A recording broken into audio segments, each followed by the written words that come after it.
Hi, it's Jen from Chicago, Illinois. So has this question ever come across your mind? Like, how am I going to find these folks that are going to do business with me? How am I going to find my customers? Who's really the best people that I can talk to? So here in this video, we're going to go over 6 tips that will maximize your prospecting. It's very interesting to actually note that when you look up the word prospecting, it actually means to search. So here's a key question for you. Who are you actually looking for? And the funny thing is that not many people actually believe that they have a choice. You actually do have a choice. Who are you looking for? You got to remember that your network is going to be composed of different quote unquote players. You're going to have folks that just want to consume the product, at a discount. You're going to have other people that are going to purchase a product at wholesale. They're going to retail it for a few hundred, a few extra dollars per month. And then you're going to have the real minority of your organization that really want to build a business with you. So just keep in mind that not everyone's going to be the same in your network. So tip number 1 is this. Take the time out and just write down who would you really want to be in business with. Just identify who that person is. Like, for example, it would be very advantageous for you to choose someone who has already a very positive mindset in life. Someone who's really down and out and just can't see the light of day, even though they may need your opportunity, may not be the best person for your team. Because here's a little secret. When you actually meet with your prospect, you're actually gauging to see if this is a person you want to build with and you want to do business with. It's actually not the other way around. So, for example, if someone's very negative and you have to kind of pull them out of their funk all the time, it's going to weigh you down. And you really don't need that in your organization. So for tip number 1, what you want to do is you actually want to set time to just really think about who would you really want to be in business with? Who do you want to partner up with and build with in your local area? And this is really important because a lot of people, they walk into network marketing without real intention. They don't identify, who am I really looking for in business? And when you don't do that, you're going to settle for just anyone and who's willing to join but may not take it seriously. So number 1 is, okay, who's going to be serious in your eyes in terms of your business? Number 2, you may want to choose someone who's like really positive in mindset. This is really important because people are very negative. They tend to not be able to motivate themselves to do what they need to do within your network to build. See, and you're going to find yourself like trying to pull them into activity when it shouldn't be that way.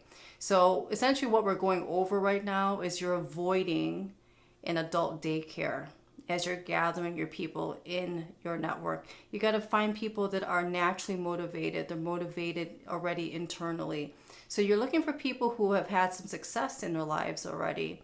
Number 1. Number 2, you're looking for people that actually have a very strong desire or a why to be in business, essentially.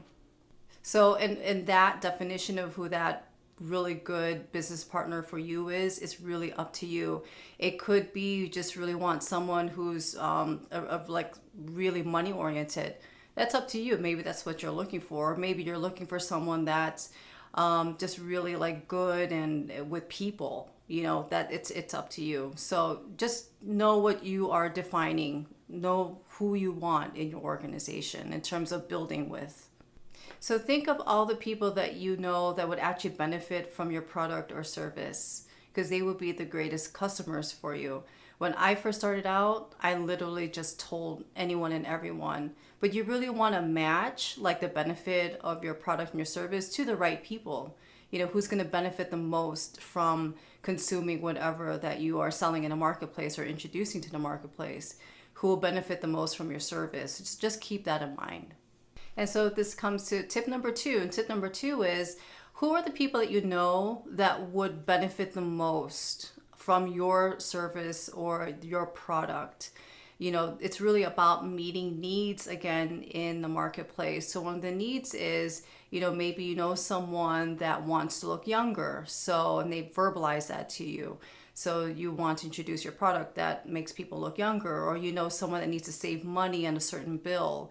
Then you want to introduce your service that helps them save money on whatever expense that they have. So you want to see who would benefit the most as a customer, because remember, a large number of your network, majority of your network, are actually going to be customers.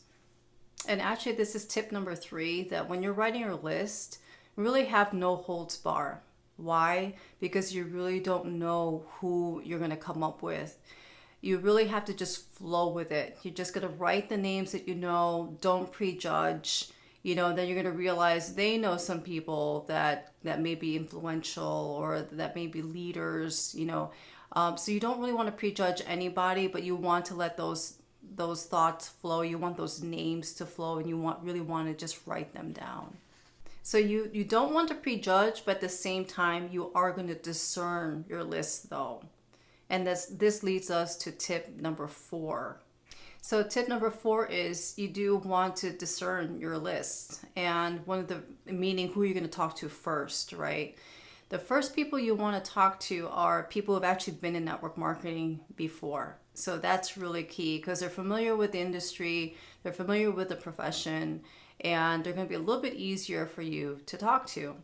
The second people you want to talk to are people who have actually been in business before, because they have the mindset, they understand what it takes to build a business, and it's going to be a little bit easier for you to speak to them. I've mentioned before in a previous video that if they're not in the same business model, you may have to educate them in terms of the network marketing business model. But the way that we've approached it is we try to relate it to the model that they are actually familiar with, and just relate to them how network marketing is similar to what they're doing already, but just different. And also, what are the advantages of the network marketing model compared to what they're involved in already. And you want to talk to people who need an opportunity as well, because they have a why. They have a need for an extra form of income, or maybe to replace an income that they're losing. But keep in mind, if they are employees that have not been in business before, they will have to go through like a development process to think like a business person. Later on, I'm going to go over in terms of mindsets and the difference of mindsets in terms of the cash flow quadrant. If you're not familiar with that, it's okay. I'm going to go over that in another video.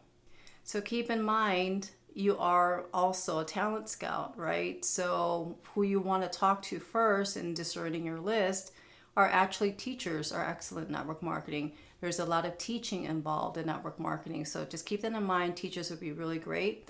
And the other people that you want to talk to first are those who are in professions that fit very well with your product and service. So let me give you an example. If you're in health and wellness, you may want to contact someone who's a nurse, potentially a nurse who's very much into health, or especially with natural methods of maintaining health. Or you may want to connect with a fitness person, someone who's in a personal fitness professional. So you want to keep in mind that you are a talent scout, actually. So again, you're searching, right? So you're searching for talent. So one nugget you want to take note of is that teachers are actually very good at network marketing. Why? Because there's a lot of teaching in network marketing. The second is, in terms of a nugget or being a talent scout, is you're looking for people who are already professionally related to the product and service that you are bringing to the marketplace. Like, for example, if you have a discount in terms of like an electric bill, you may want to connect with those who are like real estate investors, or you want to relate to people who are realtors, people who are related to that in terms of housing. Or if you are introducing like a health and wellness product, you may want to hit like the fitness professionals, those who work at the gyms, et cetera, et cetera. So just keep those in mind. Who are the professions that are related, naturally related to those products. If it's a beauty product, you may want to speak to the makeup artists that you know, or those who do the skincare, you know, at the spas that you know. So, and you also want to speak to people who you know are actually entrepreneurial naturally. You know, they may be the creative people that you know, or anyone that you know who has a sales background in retail because they know the sales process. So you may want to talk to them. So as you are writing down your names and you all these, you know, ideas are flowing and the names are flowing, this leads us to tip number 5 is that you want to keep on adding to your list. You want to keep on meeting new people. You want to keep on you know, just expanding your network at like natural functions that you go to family events or to, you know, social events, etc., etc. So basically, you want to be a professional at this and not just an amateur. And a professional is someone who's really aware and is very intentional about adding to their list, and actually intentional in terms of the circles that they're going to go towards. They may want to intentionally go to more entrepreneurial circles, right? Or they may want to intentionally get to know a leader with a large circle of influence. That is another nugget right there in terms of who you may want to meet with. So if you don't really know people like that, then be intentional to meet people like that. This is a very key point too, is that amateurs just speak to anyone, right? But professionals, they're more discerning and they choose who to speak to. But then you may say, but Jen, I don't have the time. I have like irregular hours. You know, I'm just, I'm working too many hours at work, you know, to go to all these networking events and to meet the right people. So that brings me to tip number 6, and that is to go online. And that is to network on social media for many reasons. Social media is 24/7. You've got access to literally like a billion people basically on Facebook, and we will go into that. There is a right way and a wrong way to go on social media, and we will go into that in a future video. But just keep in mind, remember, the sky's the limit when it comes to prospecting. You've got people that you meet face to face, or what we say in the profession, belly to belly, but you also have the option of going online and meeting people online that you can do business with. So that is tip number 6, that is to go online and prospect on social media. So I hope you found value from this. If you have any comments, or if there's any other topics you want us to cover, just comment below, and talk to you soon.